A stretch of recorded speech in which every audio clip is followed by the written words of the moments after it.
Guys, luto po tayo ng chicken thigh. Ayan, marinate ko na po siya ng oyster sauce, light sauce, a little bit of wine. Tapos ilalagay po natin dito sa ilalagay po natin siya. Mayroon pong garlic, ginger, lemongrass, at saka yung onion. So, yan. Ilalagay na po natin yung ating chicken thigh.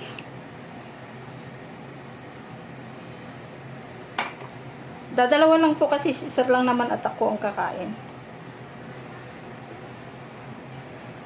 Ayan.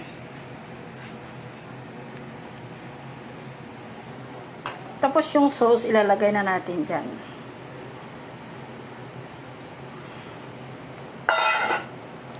Ayan, rice cooker po yung pinaglutuan natin. So, i-ano natin. Oh, ayan na yung chicken natin, guys. Oh. Ayan siya, guys. Oh, sarap.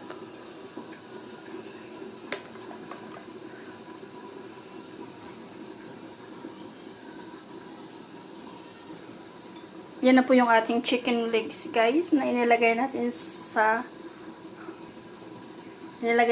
rice cooker. Yan ang mga ingredients niya. Oh. Yan. Garlic, onion, ginger, lemongrass, and